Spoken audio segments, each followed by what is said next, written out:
خب میخوایم 12 تا تیتراژ فصل اول انیمه چینسا من رو بررسی کنیم. این نقد و بررسی در راستای ویدئوی قبلیه که نقد و بررسی محتوای فصل اول انیمه چینسا من بود. اگه اون ویدیو رو ندیدید توصیه میکنم حتما ببینید، چون توی این ویدیو میخوایم به اطلاعات ویدئوی قبلی رجوع کنیم و یک سری نکات تکمیلی و خیلی خیلی خیلی مهم رو به اونها اضافه کنیم، چون یه بخش اعظمی از محتوای انیمه چینسا من بخوایم یا نخوایم وابسته است به تیتراژهاش. اولین تیتراژ همون اوپنینگ انیمه چینسا منه. این اوپنینگ تقریبا هر راشش رفرنس داره به فیلم ها و انیمه های دیگه. همینطوری که دارین این رفرنس ها رو میبینید و اسم فیلم هایی که بهشون رفرنس داده شده رو میبینید، اینو بهتون بگم که دلیل استفاده از رفرنس به این فیلم ها توی انیمه چینسا من چی بوده. اگه دقت کنید میبینید که تمامی این آثار یا آثاری هستند که توی حوزه نظام سرمایه‌داری دسته‌بندی میشن، در مورد نظام سرمایه‌داری هستند،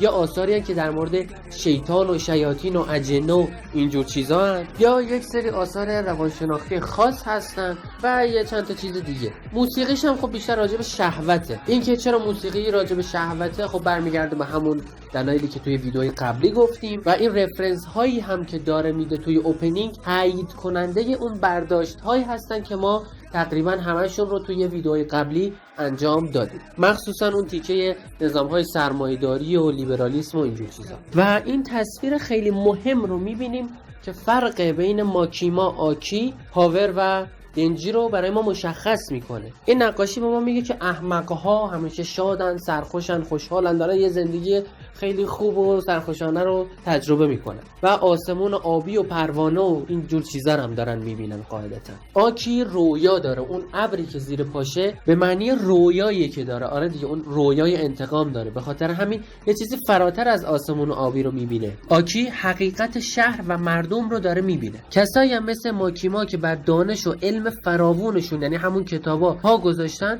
از همه اینا درجه بالاتری دارن و تاریکی و تیرگی حقیقی این دنیا رو درکش کردن. پس چینسا من داره بر این اساس آدما رو دسته‌بندی میکنه و میبینیم که هرچی این درجه آدما میاد پایین‌تر، دنیاشون وسیع‌تره و پرجمعیت‌تره. توی دومین تیتراژ، یعنی اندینگ قسمت دوم، ما میبینیم که سه تا شخصیت اصلی داستان، یعنی دنجی، آکی و پاور، پخش و پلا هستن. هر کدومشو یه جایی هن. دنجی توی زباله افتاده مثل زندگی که داشت. پاور با اینکه اون همه جنب و جوش توی وجودش داره، اما توی اتاق تنگ و کوچولوه، احتمالاً هم کاراوگه است و هیچ کاری نداره که انجام بده، حوصله‌اش سر رفته، به خاطر همین میپره بیرون که یه کاری انجام بده. آکی هم همینجوری، اونم مثل اون دوتا پخش و پلای، کلا یه تیم پخش و پلا رو داره نشون میده که هر کدوم هیچ کاری نمیکنه. بعد یه دفعه ماکیما رو نشون میده، از چشم ماکیما میرسیم به دنجی، یعنی ماکیما انگار دنجی رو زیر نظر داشته. یه دومینو شروع میشه، احتمالاً توسط ماکیما و به دنجی میرسه و یهو دنجی میفته توی یه چیزی مثل چاه و اون تیم 3 نفره تشکیل میشه. یعنی انگار این تیتراژ میخواد بگه این که دنجی چنین بلایی سرش اومد، چنین اتفاقی براش افتاد، همش زیر نظر ماکیما بوده، همش نقشه ماکیما بوده تا این تیم 3 نفره رو به وجود بیاره و دنجی هم میشه محور این تیم. تا اون نباشه این تیم شکل نمیگیره. سومین تیتراژ اندینگ قسمت سوم انیمه چینسا منه. توی این تیتراژ نشون داده میشه که دنجی کشته شده و حالا داره با شیاطین دیدار میکنه و عملا داره به بردگی هم کشیده میشه.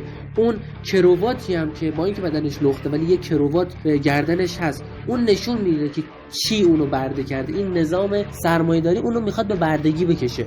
ولی خب دنجی ناراحت نیست، لبخندم میزنه، چون این زندگیش به مراتب بهتر از زندگی قبلیش و مرگه. بعد توی چند تا تصویر آکی، دنجی و پاور رو میبینیم که توی پس زمینه‌شون ماکیما وجود داره به عنوان کسی که احتمالاً توی پشت پرده یه کاری کرده که این تیم 3 نفره به وجود بیاد. پوچیتا رو به عنوان قلب دنجی میبینیم که همون قلب دروغین یا قلب دجالیه که توی ویدیوی قبلی رو در موردش صحبت کردیم. شخصیت‌ها رو در حالت سختی و مبارزه و جنگ و اینا میبینیم یک دفعه اون موسیقی راک بسته میشه که البته اینم بگم توی موسیقی تیتراژ داشتش میگفتش دیو به نام شیطان، میگفت in the name of devil به نام شیطان. و خب این قشنگ باطن دنجی که همون دجاله و اون رفیقاش داره مشخص میکنه واسه این که هم خودش یه نوع شیطانه دجاله و هم پیرو شیطانه. یه دفعه موسیقی آروم میشه، ساکت میشه، ماکیما هم در قامت ائوس و هم در قامت مریم مقدس ظاهر میشه. دنجی که کاملا برهنه است، یعنی نشونه از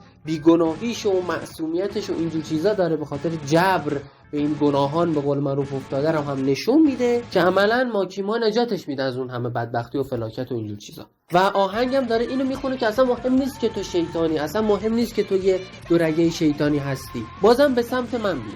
و بعدش هم ما تشکیل تیم 3 نفره دنجی، آکی و پاور رو میبینیم که باز دوباره اینجا داره تاکید میشه که ماکیما پشت سر تشکیل این تیم 3 نفر است. حالا که تا اینجا اومدیم یه چند تا نکته خیلی مهم راجع به دنجی حتما باید بگم. علاوه بر اون خدایان خورشیدی که توی ویدیوی قبلی در موردشون صحبت کردیم، این که دنجی تیکه تیکه میشه و کشته میشه و دوباره زنده میشه، باز دوباره رفرنس داره به یه خدای خورشید دیگه، پدر هوروس یا اوسیریس. کشته میشه، تیکه تیکه میشه، بعدن این تیکه ها رو سر هم میکنه یه بند خدایی و زنده میشه. دقیقاً عین دنجی که تیکه تیکش کردن بعد سر هم شد و زنده شد. یعنی دنجی به خاطر تک چشم بودنش به هوروس، به خاطر اره داشتنش به شمش، به خاطر تیکه تیکه شدن و سر هم شدنش به اوسیریس و به خاطر اینکه با شیطان مار یعنی آپوفیس میجنگه، رع که همشون خدای خورشیدن و همه اینا رفرنس داره.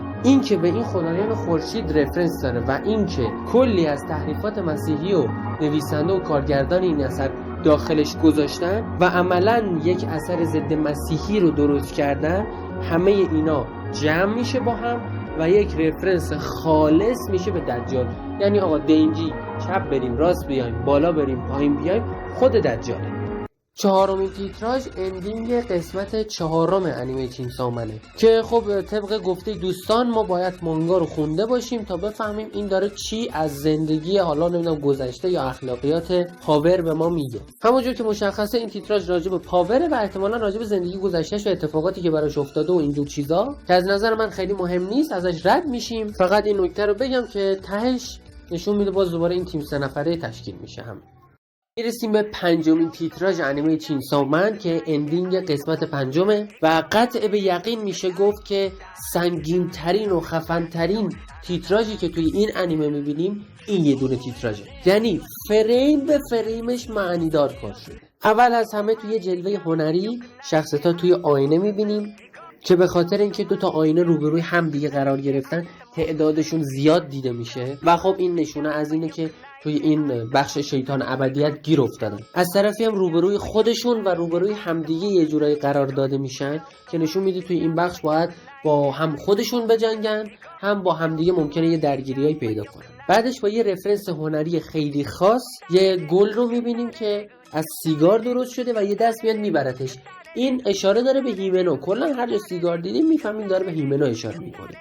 و اینکه این دستی میاد میبرتش میخواد بگه آقا این قراره بمیره. بعدش دقیقاً توی دستای شیاطین یه دونه بذر نورانی میبینیم که حالتش مثل همون حالتایی که توی اوپنینگ قسمت ها نشون میده دور دنجی حلقه میزنه و اون حلزونه‌ای که ماکیما میده دنجی بخورم همین حالتیه. یعنی از نظر من رفرنس داره به دنجی و داره میگه دنجی یه بارقه یه امیدی بین این شیاطین. بعد توی اتاق خواب برعکس یه دونه اسب سیاه داریم که نماد مرگه. بعدش شخصیت‌های داستان رو میبینیم که همشون یه حالت خط خطی و به هم ریخته دارن که میتونه نماد ترس و اضطراب و اینجور چیزاشون باشه. بعد نماد شیطان بی‌نهایت رو داریم که میگه عامل اون ترس چیه و این علامت بی‌نهایت میچسبه رو اون اسبه و ما دیگه واقعا میفهمیم این اسبه نماد مرگه. بعد ما خیلی سریع یه دونه سنتور یا همون یه نیمه آدم نیمه اسب و یه دونه اسب عروسکی میبینیم. این سنتور نماد هیمنوه و اینکه حالت اسبی در اومده یعنی قراره بمیره، هی داره با ما میگه این قراره بمیره. و اون اسب عروسکی هم نماد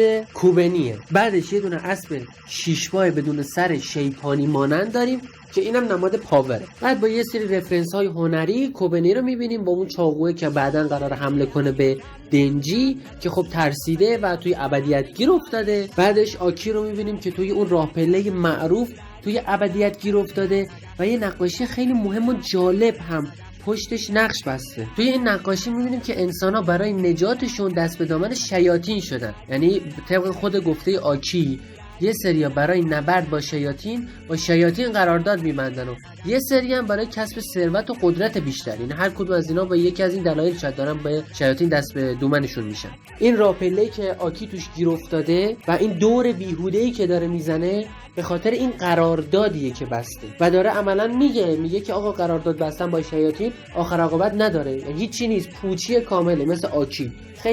خیلی کاری خوبی کردن که آکی رو اینجا گذاشتن توی این دور باطل پوچ. بعد باز دوباره این گیر افتادن توی ابدیت رو میبینیم و کارهایی که هر کدوم از شخصیت‌ها دارن توی این وضعیت انجام میدن. از دستگیری در یه چشم در میاد که میتونه نماد اون چشم سوم باشه، چشمی که دنیای فراماده رو میبینه و البته نماد این هم میتونه باشه که این مکان تمامش جسم شیطان ابدیته. بعد باز دوباره اشاره داریم به کوبنی و اون گیاه جوون زده که میتونیم این حدسم بزنیم که این کوبنی ممکنه یه بارقه امیدی بشه بعدن برای این گروه. این که چرا با اسب عروسکی ازش یاد کردنم به خاطر اینکه این بچگی نکرده، این همیشه بور بوده خودش رو برای بقیه خانواده‌اش فدا کنه و برای اونا فداکاری کنه و هر کاری هم که قرار بوده انجام بده طبق خواسته خودش نبوده و برای اهداف خودش هم نبوده.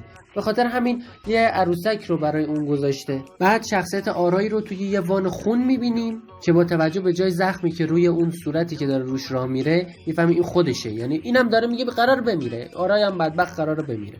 این نکته رو هم بگم تا حالا رفرنس‌های زیادی به سبک موریس اشر داشتیم که توی قسمت آخر شیطان کش هم همچین سبکی رو دیده بودیم. نمونه رفرنساش رو هم توی این تیتراژ داشتیم و توی یکی از تیتراژهای آینده هم خواهیم داشت. نوع ناامیدانه راه رفتنش و هم ناامیدانه نشستنش هم نشون میده که بدبخت خیلی زندگی پوچی داشته، واقعا بیچاره بوده. بعدش دوباره به سبک موریس اشر و اون ابدیتی که توی این تیتراژ خیلی دیدیم، شخصیت هیمنو و آرای بدبخت رو میبینیم که اصلا این تصاویر دیگه میخواد تیر خلاص رو بزنه که این دوتا شخصیت قرار بمیرن توی این پوچی و بی‌هدفی و ثابت موندنشون. توی پس زمینم این صورت آرای میترکه و لوله های تفنگ ازش بیرون میاد که قشنگ دیگه داره میرسونه که آقا این قرار چجوری کشته بشه. بعد یه دست رو میبینیم که یه سیب زرین رو یه جورایی میترکونه. سیب زرین تو داستان‌های اساطیری خیلی زیادی حضور داشته. توی داستان آتلانتا، داستان خان 11 هرکول و در داستان داوری پاریس که به جنگ تروا منجر شد این سیب زرین حضور داشته. توی داستان اول به معنای حواس پرتی به مادیاته، توی داستان دوم به معنای جاودانگیه و توی داستان سوم به معنای تفرقه و جنگه. همچنین توی داستان اسطوره اسکاندیناوی یعنی فریا این سیب وجود داره که نماد مرگه. در کل سیب زرین به مرگ و جنگ مرتبطه و خون پاشیدن از این سیب معنا و مفهوم مد نظر ما رو هم تقویت میکنه. از طرفی این سیب گاز زده شده است که نمادی از سیب عدن میتونه باشه و به معنای همون گناه و معامله با شیطان و اینجور چیزاست. بعدش کلی تابلو داریم که روشون خون پاشیده میشه. تابلوهای مهمش تابلوی مونالیزا و اون تابلویی که ربط داره به پیتا. در مورد تابلویی که شبیه مجسمه پیتاست صحبت کردیم، گفتیم اون صلیب، اون سایه صلیبی که افتاده روش چه معنی داره، اون خورشید پشت سرش چه معنی داره و چه رفرنسایی داره هم به عیسی، هم به مریم، هم به اوس، هم به ممنون. همه چیز رو راجبش توضیح دادیم. مونالیزا هم از معروف‌ترین نقاشی‌های دوره رنسانس به شمار میاد، از یکی از معروف‌ترین نقاشی‌های دوره رنسانس و رفرنس ماکیا هم به عنوان هم مریم هم به عنوان اوس در اینجا به این معنیه که تحریفات مسیحی در دوره رنسانس وارد مسیحیت شده. البته برداشت دیگه هم میشه ازش انجام داد که به معنای مرموز بودن ماکیما و اندازه مرموز بودن نقاشی مونالیزاست. بعد باز دوباره درگیر سبکای هنری و ابدیت و اینجور چیزا میشیم و میرسیم به ماکیما. توی سمت راست ماکیما رو توی ظاهر عادیش میبینیم، کت سیاه امنیت عمومیشو پوشیده. توی سمت چپی هم میتونیم بعد شیطانی اونو ببینیم، کتش رو در آورده و هویت واقعیش به وضوح قابل مشاهده است. اونجایی هم که می‌خواست از قدرتش استفاده کنه کتش رو در آورده بود اگه یادتون باشه. در پس زمینه هم دایره‌هایی با جمجمه توش وجود داره. در این بین هم مجموعه از اشکال رنگارنگ هم وجود داره، شبیه طرح شیشه‌های رنگی که توی کلیساهای جامع می‌بینیم هم هستن. اما اینجا یه آشفتگی شکسته شده هم داریم. در کل شاهد این هستیم که هنگامی که ماکیما کتو در میاره از حالت عادیش به حالت بروز بعد شیطانیش منتقل میشه که خیلی رفرنس های مسیحی زیادی هم داره این بعد شیطانیش، در حالی که بعد عادیش رفرنس خاصی نداره، فقط تیره است، فقط تاریکه، عملا نامشخصه، هیچی ازش ما نمیدونیم. بعدش تصویر خاص داریم که اشاره داره به یه نوع طراحی منحصر به فرد به نام واریخت سازی که اینجوریه که یه جوری نقاشی میکشن که وقتی یه استوانه این مدلی رو میذارن جلوی نقاشی، اون نقاشی به هم ریخته و نامشخص یه شکل خیلی مشخص و خوشگل پیدا میکنه. اون گربه هم احتمالاً اشاره داره به گربه پاور. بعدش هم بلافاصله پاور رو میبینیم با اون همه آینه که یه جوری همون ابدیت رو نشون میده. و بعدش یه تصویر خیلی خیلی خیلی مهم داریم، یه دست که اون اره‌ای که رفرنس داره به دنجی رو روشن میکنه، اره‌ای که به یه حالت خاصی توی خودش گره خورده که ما به این نوع حالت میگیم تریکوتر. پشتش همون خورشید رو میبینیم، باز دوباره رفرنس داره به دنجی و مسیح و اینجور چیزا، و این ارم قلبشه، همون قلب شیطانیه، یعنی ما عملا داریم ضد مسیح رو میبینیم. و این روشن شدن اره باعث دور شدن دیوها شده، یعنی قشنگ اره یه نوری وسطه و دیوا ازش دارن فرار میکنن، ازش انزجار دارن. توی بررسی تیتراژ 11 هم میگیم که این نوع خاص حاله نوری که پشت این دست هست نماد حس لذت بخش درد و ارضای جنسیه که خب دنجی وقتی ارهشو به کار میندازه واقعا اون حسو داره. حالا چراییش توی اون تیتراژ 11 هم بهتون میگیم. ولی خب سوالی که من از شما دارم، به نظر شما این شیاطینی که دنجی داره دورشون میکنه دقیقاً کیا هستن؟ به کی داره دقیقاً اشاره میکنه؟ بعدش آتش بازی رو داریم، بعد چشمای ماکیما رو داریم، بعد خون رو داریم، بعد اون اسبی رو داریم که نماد پاور بود که اونم داره توی دور باطل خودش میدوه. این آتش بازی ها احتمالاً نشون دهنده همون پر جنب و جوش بودن پاورن. و این چشم ماکیما هم یه ذره منو داره به شک میندازه که شاید ماکیما باز دوباره یه کاری کرده که پاور به این وضعیت افتاده.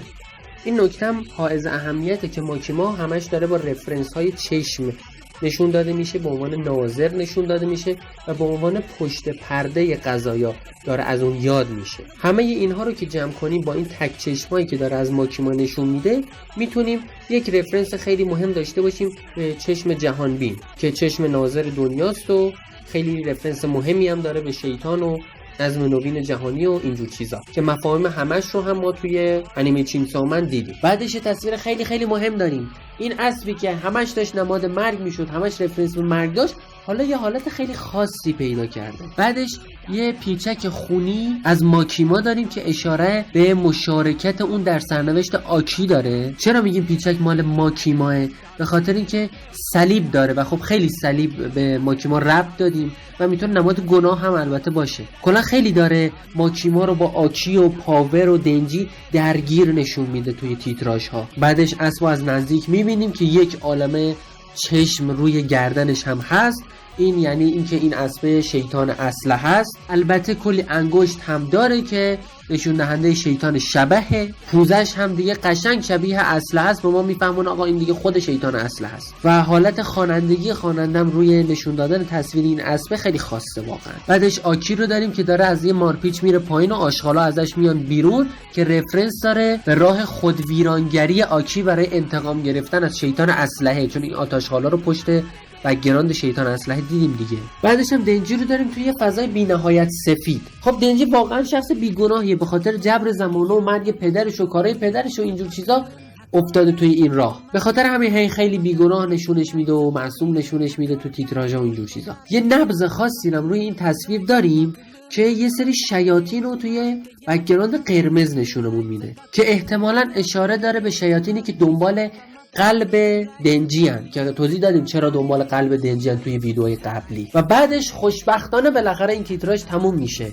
یه جورایی نقد این تیتراژ اندازه نقد کل تیتراژهای دیگه شد. بریم سراغ تیتراژ ششم که میشه اندینگ قسمت ششم انیمه چینسو من. اولش با خون شروع میشه و بعد المان شیطان اسلحه رو پیدا میکنه. اون گلوله‌ای که اصلا اومدن دنبالش. کجا اومدن دنبالش؟ توی یک فضای ابدیت مانندی که باز دوباره اشاره داره به سبک موریس اچر. بعدش نبرد دنجی با شیطان ابدیت رو نشون میده و رسیدن با اون گلوله‌ای که میخواستن، در حالی که بقیه دارن از بالا بهش نگاه میکنن. یه سری تابلوهایی هم که همه اشاره داره به آنچه گذشتی که توی این انیمه اتفاق افتاد و چی شد اینا وارد این بازی شدن هم به نمایش در میاد. برسیم به تیتراژ هفتم از قسمت هفتم انیمه چینسا من که به هیچ وجه دوست ندارم راجبش صحبت کنم. خودتون میدونین چرا، اگرم نمیدونین چرا برین خدا رو شکر کنین، حتما یه کار خیلی خوبی تو زندگیتون انجام دادین که نمیدونین چرا. پس سریع بریم سراغ تیتراژ هشتم. اینجا مرگ هیمنویی که هی میگفتیم اتفاق افتاده و خب اول تیتراژ هم با سیگارای معروفش شروع میشه و اینجور چیزا. هیمنو همیشه میومد تو قبرستون به خاطر اون زیردستایی که در کنارش جنگیده بودن و کشته شده بودن. حالا این دفعه اون بود که کشته شده بود و زیر دستش زنده مونده بود. تیتراژ یه اشاره‌ای به خفه کردن آکی توسط شیطان شبح هم داره. بعدش هیمنو رو می‌بینیم توی بهشت در حالی که اوریانه و این نماد اینه که اون پاک شده.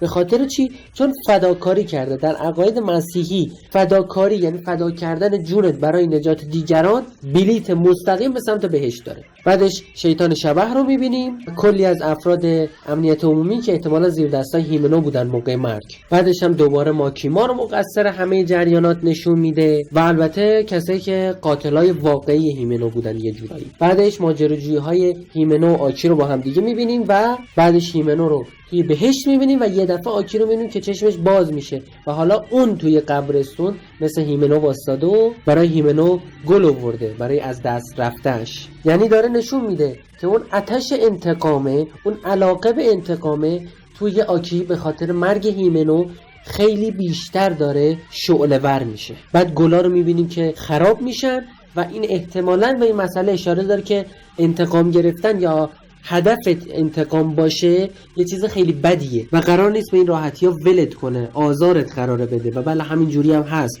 آکی مجبور میشه با یه شیطان خیلی ناجور قرارداد ببنده. آخرش دوباره اون تیم 3 نفری معروف بوده و 2 تا رفرنس مهم یعنی گل و سیگار که به هیمنو برمیگرده.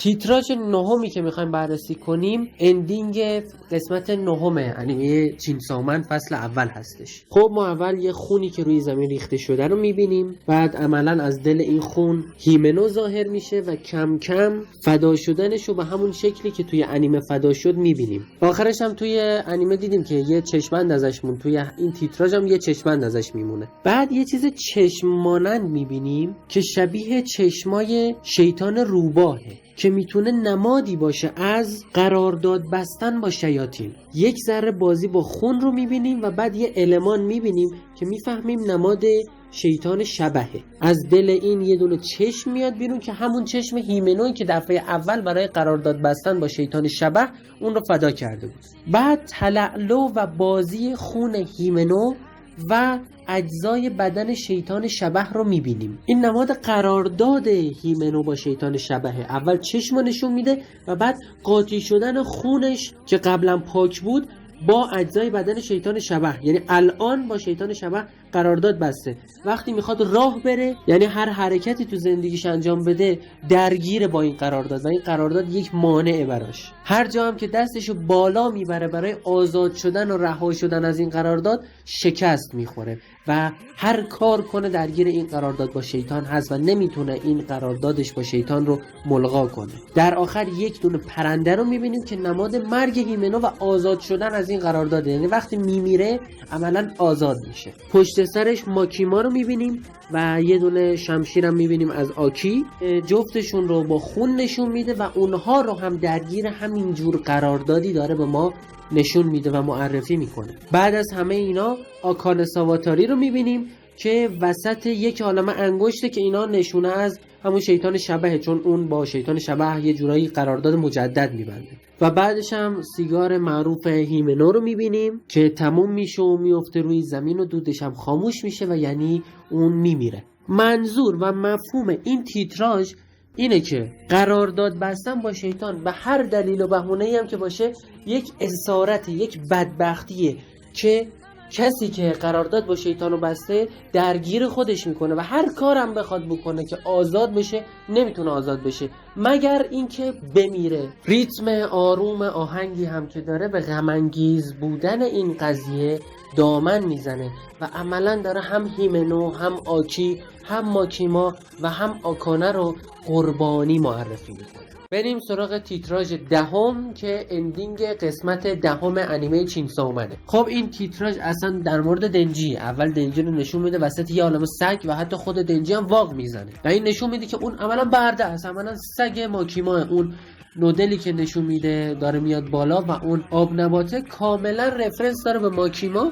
و داره به ما میفهمونه که این سگ ماکیماست دیگه. به هزار شیوه مختلف میخواسته این انیمه اینو برسونه که این برده ماکیماست. ماکیما این بلا سرش آورده. آشغالا و زبالهایی که نشون میده زندگی قبلیشه و اون تمونده‌های غذا و غذاهایی که روی میز ریخته زندگی فعلیشه. اون لیوانای آبجویی هم که نشون میده نماد زندگی کاریشه. اون راهرویی هم که توش میدونه همون راهرویی که اول و آخر انیمه میبینیم و توی فصل یک هنوز نمیدونیم معنیش چیه و کلی از سختی‌های زندگی دنجی رو هم می‌بینیم. تمام دشمن‌هایی که توی این فصل باهاشون مواجه میشه تقریبا رو داریم می‌بینیم. این میز صبحونه با این گل که توی چند تا تیتراژ قبلی گفتیم در مورد هیمنوه و مخصوصا اون سیگار به ما از دست رفته‌های دنجی رو میرسونه. بالاخره هیمنوه یه شخص عزیزی برای دنجی بود و میخواد اینو بگه که آقا این همه سختی، این همه از دست دادن و این همه بدبختی برای چی؟ دنجی هم یه دادی میزنه. آره میگه برای چی؟ پدرم در اومد از این اتفاقات. اما بعدش با خوشحالی شروع میکنه به دویدن و میگه بازم این زندگی نسبت به زندگی آشغال قبلیم خیلی بهتره. اون رو به جلو حرکت میکنه، گذشته رو پشت سر میذاره که نشون از پیروز شدن بر تمام این دشمنای. آخرش هم میرسه به اون تیم 3 نفره معروف. بریم سراغ تیتراژ 11 که اندینگ قسمت 11 انیمه چینسو منه. ما توی این تیتراژ علائم و نمادهای این رو تو شخصیت ها میبینیم که دارن آماده میشن برای نبرد نهایی. یعنی داره میگه آقا قسمت بعدی قسمت آخره و نبرد آخره این فصل توی قسمت بعدی قراره اتفاق بیفته. همه شخصیت‌ها به نحوهی که خودشون بلدن دارن آماده میشن برای جنگ نهایی، جنگی که قراره تو دل شهر اتفاق بیفته و خب بله تو قسمت 12 میبینیم که تو دل شهر این اتفاقات بیفته. اما این تیتراژ یه نکته ریز و خیلی خیلی مهم داره. اول اینکه به ماکیما خیلی تاکید میشه، یعنی ماکیما واسطاده، آرومه و نوع خطوطی رو که ما توی این تیتراژ میبینیم یه رفرنس خیلی خیلی خاص داره، جسمه معروف خلسه مادر ترزا. اگه حالت نور خورشیدی که پشت اون اره بود که حالت گره خورده داشت بهش میگفتیم تریکوته و حالت نور خورشیدی که پشت سر ماکیما بود توی اون تابلو خاصی که گفتیم مربوط میشه به مجسمه پیتای مایکلانجلو، اون نوع خطوط و تلالوهای نور این رفرنس داره به مجسمه خلسه ترزا. اول از همه این نور خورشیده خب گفتیم رفرنس مسیحی داره، کلا بهش کاری نداریم، اما دقیقاً بالای مجسمه ترزا دقیقاً همین شکل تلالوی نوری رو شاهد هستیم. ترزای روحانی به خلسه رفت و درد مزمنی داشت که اون رو به تیر عشق آتش ربانی نسبت میداد و توی این مجسمه هم نشون داده میشه که یک فرشته دائما این تیر رو به قلبش فرو میکرده. این اثر از برنینی آمیزه از شور روحانی و جسمانی و طوفانی از خروش احساسات جنسی، حد نهایی ارضای جنسی که با اساره مرگ و درد جسمی به انتها میرسه. این ارضای جنسی و لذت درد به خوبی و با ظرافت تمام توی شخصیت دنجی هنگام بیرون اومدن اره برقیاش نمود پیدا کرده. اون علامت معروف هم هست که یه دونه قلب میکشیم یه تیر وسطش، اون دقیقاً منشأش همین مجسمه است. حالا ما میفهمیم که یه مسئله هست در مورد همین ارضای جنسی و درد و همینجور چیزا و حالت روحانی که توی شخصیت ماکیما وجود داره و ما الان ازش بیخبریم، الان چیزی راجبش نمیدونیم و این به عنوان یه راز میمونه تا فصلهای بعدی. تیتراژ آخرم اندینگ قسمت 12 انیمه چینسو منه که اصلا نکته خاصی توش وجود نداره، صرفا اون آرامش و حالت پیروزمندانه بعد از این مبارزه نهایی رو داره نشون میده و البته اون آرامش قبل از طوفان فصل بعدی هم احتمالاً هست و خب تأکیدش بازم روی تیم 3 نفره دنجی، پاور و آکیه. این نکته جالبه حالا که این ویدیو تموم شد براتون بگم که چرا اینقدر به تیم‌های 3 نفره توی چنین آثاری بها داده میشه. دقت کنین توی آثاری مثل شیطان کش، مثل ناکجا آباد موعود و مثل اتک آن تایتان هم ما تیمای 3 نفره داریم. بحثای عقیدتی مسیحی موجود توی این 3 تا انیمه کلاً بحثش جداست، اما هر 4 تای این انیمه ها رفرنس های خاص عقیدتی مسیحی دارن. حالا یه سریاشون خیلی زیاد، یه سریاشون خیلی کم. یکی از اصول اعتقادی مسیحی اصل تثلیثه، همون پدر پسر روح القدس، یعنی سگانگی و ستایی بودن یه جورای خیلی کامل و تکامل یافته است و به عنوان خدا نشون داده میشه، یعنی یه جورایی کامل ترین عدد 3 می باشه. به خاطر همین ما تو آثاری به این معروفی، حالا چه مانگاهاشون چه انیمه‌هاشون، داریم تیمای 3 نفره رو میبینیم. امیدوارم از نقد فصل اول انیمه چینسا من و تیتراژاش لذت برده باشید و امیدوارم که بتونیم فصل‌های آینده این انیمه رو هم ببینیم و ویدئوهای نقدش رو برای شما تولید کنیم.